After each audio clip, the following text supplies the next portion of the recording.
guys, this is James with Motorhome Maniacs, and we got some good news and some bad news. Um, First, I want to go ahead and go with the good news. Sent out Nomadic Fanatics decals and checked the tracking, so found out that he received them. I think he's out in California still right now, uh, getting his Tioga. So probably when he returns to Washington, he'll be able to grab those and then um, be able to do what he needs to do with them. So that's a good thing. I'm pretty happy about that. So Eric, uh, let me know that you got them, and I'll message you later. The bad news is uh, it's pretty unfortunate. I haven't done a video in a week. I was sick, had a fever about a week ago, and got over that. And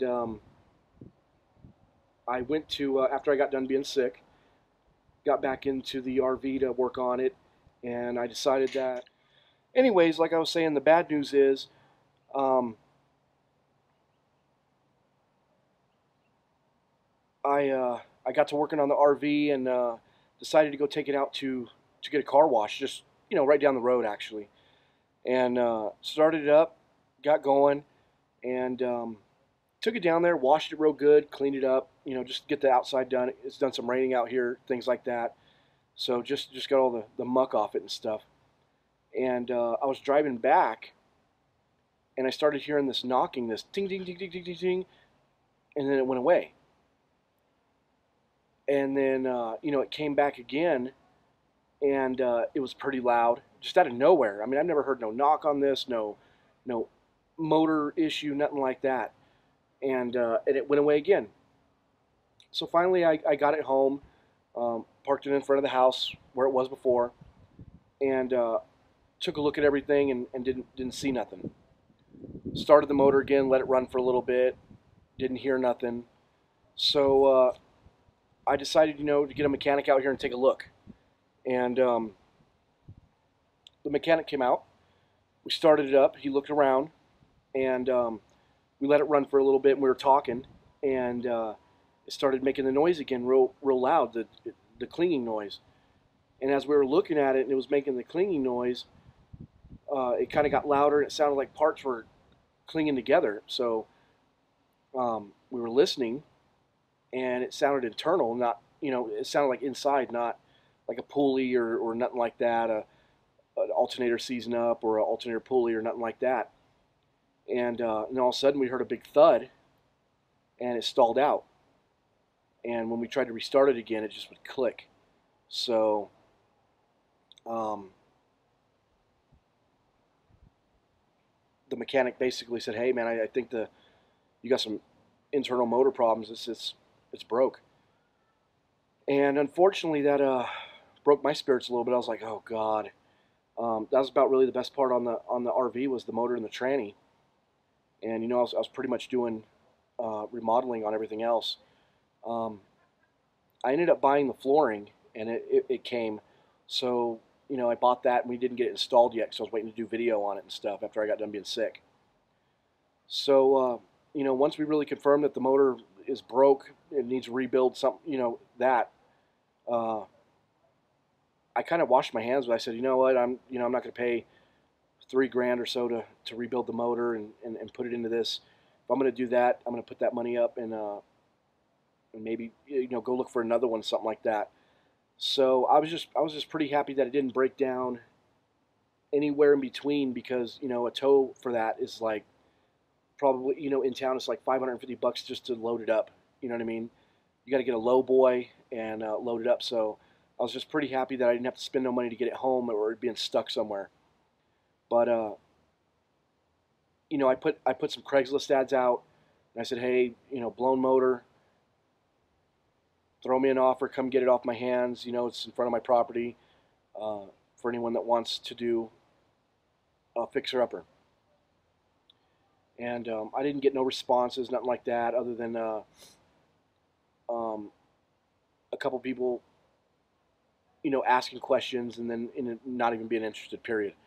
So I ended up getting a text late at night the other night, and they said, "Hey, we just moved here from Oklahoma, and we bought an acre property in town, well, out of town, but close.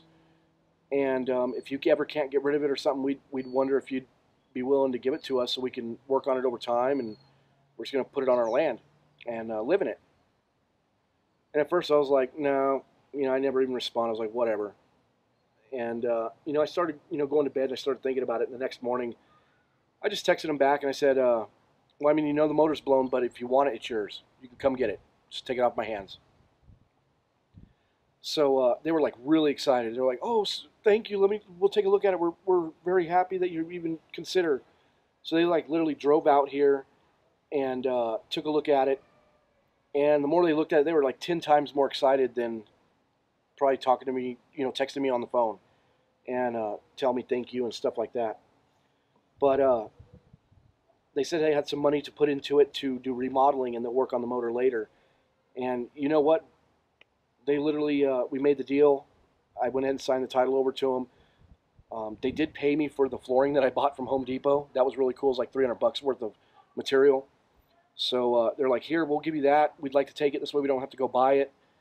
And they called a tow truck, and it took about 6 hours or whatever. They got a low boy out here, loaded it up, and they paid for the towing to get it to their property.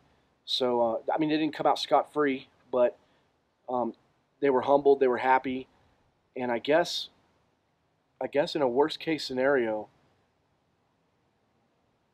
I'm glad I could help someone out that needed it uh, for the loss that I had. You know what I mean? I could have been a dick and put it on Craigslist and still wanted some sort of crazy price or something like that because I'm mad that it broke on me and I lost some money involved in it and stuff like that. But I kind of looked at it and said, you win some, you lose some, and I was already kind of exhausted when the motor blew. It really kind of broke my spirit. And I mean, the people that came and got it, they were genuine. They were a younger couple, and I mean, they're going to take it and care for it. You know what I mean?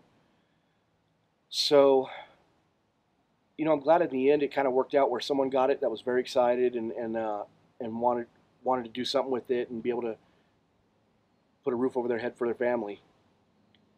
And unfortunately, I took a hit, but I guess I'm gonna, I'm kind of sad because the channel's getting subscribers and things like that. The channel's not going nowhere or anything like that. I'm just kind of set back, and now I just gotta kind of, get on Craigslist, look around, see if there's something else. I've been doing that, and unfortunately, I can't find it. I'm going to people's houses, looking at their stuff, and it's pure junk. I mean, it's wood rot like hell. No motor working. They're trying to explain it's little things, the whole song and dance and stuff like that. So I guess I'm just going to wait for a minute and see if I can run into something that's a good deal. And, I was definitely going to say any of you guys out there, if you guys know of any good deal or you guys have something out there, I'll be willing to travel and buy it or work out a deal with you guys and even put it on the documentary. So um, maybe I need to look further than local. So that's my thing. But yeah, I would love to. If any of you guys have anything laying around that you just don't use no more or something like that, I just want to look. I just can't find it in local. There's nothing. There's nothing really. The things I've looked at is not impressive or worthy enough to do. Or they're just so overpriced. It's just it's ridiculous. But yeah, if anyone out there has anything or you hear of anything, you can email me at motorhomemaniacs@gmail.com, and we could do some emails, stuff like that, and figure something out. And I could, turn it into a show on the documentary, going to get it or however, and making the deal. So let me know if anyone out there's got anything going on. I mean, I'm looking vigorously, so um, I guess that'll be it really for this for this episode. Um, I'm still kind of, kind of depressed over the motorhome, but life goes on, and hoping something turns up that's a better situation, and could get something on the road, and have a good time. So again, thanks for watching the channel. Please subscribe, and we'll talk to you next video.